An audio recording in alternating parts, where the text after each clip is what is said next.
Hello and welcome to Enter the Mind podcast, the most real talk, no nonsense podcast on the empowering of the mind.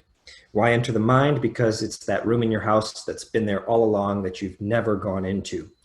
Well, now it's time to enter that room with two mind coaches dedicated to self-help and the thriving of all human beings. I'm Robert Nelson from Existence First, and I'm here with my co-host, Kyra Carlin. And we're ready to rock it. Last week's episode was on the devil, and that was a bombshell of an episode. That is a must listen. Every episode is a must listen, but that one especially, a lot of solid content came out of that. This week, we have a different topic. Before we jump into that, super quick, Kyra, how are you doing? I am good. I had kind of a hard day today, so I'm gonna be hiding in my sweatshirt, but I'm super ready to dive in today's topic. She texted me about it today, and I thought it was really interesting because the word narcissist has been on my mind a lot. So like the fact, because I told you that I passed the street narcissist, and I was like, and then you texted me that, and I was like, so it's super interesting. But how are you? Yeah, so there's a street by where you live, and the street is called Narcissus. Well, it's actually in Palm Beach, but yeah. That's trippy. Yeah, total synchronicity there. I'm doing good. I was super tired today, but I kind of when I was like barely getting through my workout this afternoon, I was like, whatever. I just drink some Red Bull, and it kind of inspired me. There you go. Chemical dependency to the rescue. Thank you. Thank you, caffeine. So anyways, yeah, the reason I wanted to make today's topic narcissism is because it seems like sort of a buzzword. Let's just go straight to the definition. And I did not read this beforehand. Okay, so this is from Wikipedia. Narcissism is the pursuit of gratification from vanity or egotistic admiration of one's idealized self-image and attributes. Oh, that's a mouthful. The term originated from Greek mythology, where the young narcissus fell in love with his own image reflected in a pool of water. So narcissism isn't the love of yourself. Narcissism is the love of an ideal state to who you think you are.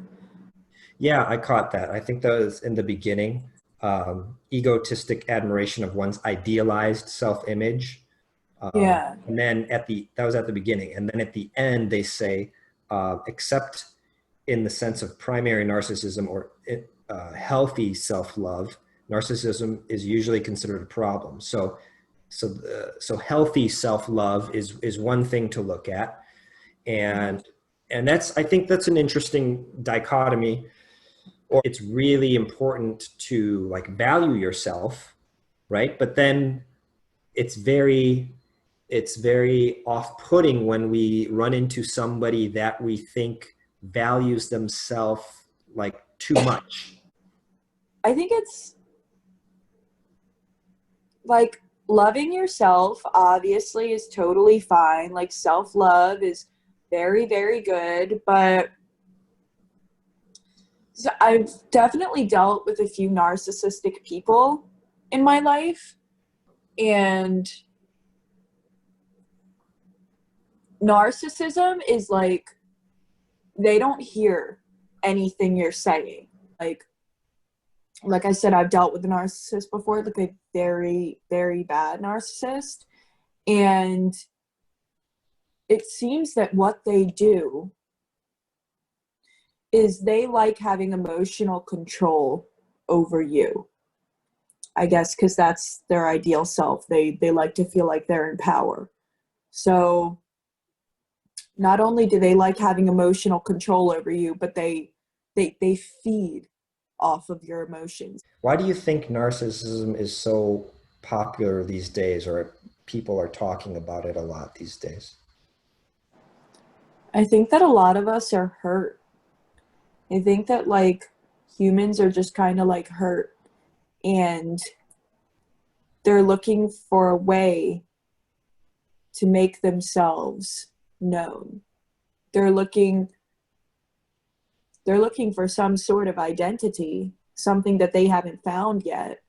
So I guess along the way, it just winds up, when you find somebody who's emotionally vulnerable, like somebody who's really open, you know, somebody who wants to see the best in you, when those are like narcissists' favorite people. So I guess like if the reason why it could be so common today is because people are hurt.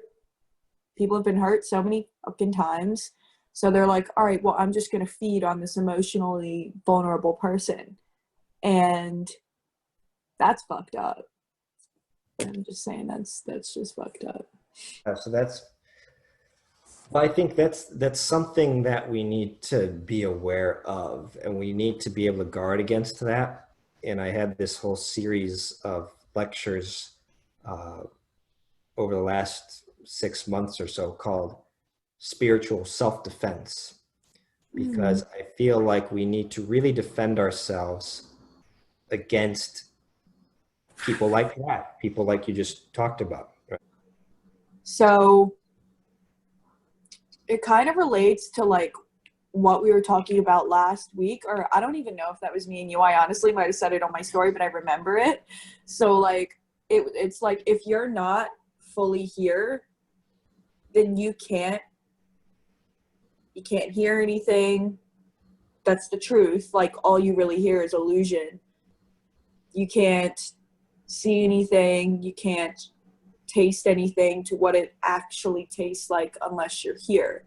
So if you're a narcissist and you're obsessed with this idea of yourself, but like that's not actually you, then if it's not actually you, then it is an illusion of you, and that illusion of you can't hear anything that anyone is saying. You can't truly listen to anyone. You can't truly hear anyone because you're not truly you. I think it brings up the concept of reality, which we talked about last week. We said that, I don't know how much you were in agreement. I said that God is reality. Or to me, my God is reality. And I contrasted that with falsehood and illusion, right? And then I compared illusion and falsehood to the devil, and reality and truth to God. And so what's interesting here is if you really zoom out, and this is how I view the human being and the human species, if you look at all of the species on planet Earth here, right, there's a lot of animals that if we ask ourselves, do those animals have narcissism? Like, can a dog ever get an inflated sense of sense of worth, or see itself as like, I'm the coolest dog on the block, I'm the biggest dog on the block, I'm blah blah blah. I don't know if dog societies have that problem, but human societies certainly do. So the mind of a human being is like 1,000 whatever times greater than the mind of a dog. And because of our mind is so powerful, that opens the doors to all of these things that could go wrong, which is people being able to conceptualize a sense of self, a sense of identity, but then to take that sense of identity and inflate it artificially, or have, like you said, this idealized self-image of who they think they are in their head, even though they're not actually that person. They think they are in their mind, but then it actually gets them into problems.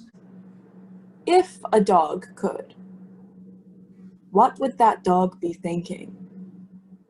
Like, all of a sudden, what if you just like came across this narcissistic ass dog and he had like a set way of thinking, he barked at you anytime you said something that didn't agree with him, he, you know, he was just this narcissistic person, right? This narcissistic dog. But what caused him to become narcissistic? It's kind of like raising the question, I think, of like a developmental question of like, where did it come from? Like, you know, kind of like nature or nurture sort of a thing. Like, was a dog born with it? Did it develop it? I mean, I wonder if you would call it like an infant narcissistic, like a newborn baby that just wants to be fed, and just like, it probably, a newborn baby probably is not capable of thinking of others, right? So maybe you could call a newborn baby selfish in that sense, but it maybe the definition of narcissist probably doesn't fit. Narcissism it requires this like self-image, right? And an obsession with your self-image. And a newborn infant, there's no way they can have a self-image. So if we're going to look at this developmental process, then we have to say at what age does a human being develop a self-image? I know we're wrapping up here because we're nearing the time limit, but any final thoughts here? Honestly,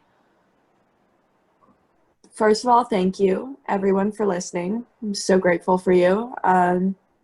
Second of all, if you ever come across somebody who's narcissistic, seriously, like, get out of there, because they will ruin your fucking mind. Like, get out of there. If you have any suspicion that you have come across a narcissistic person, you know, send me or Robert a message and, you know, let us know. Sorry, Robert, I just offered you up.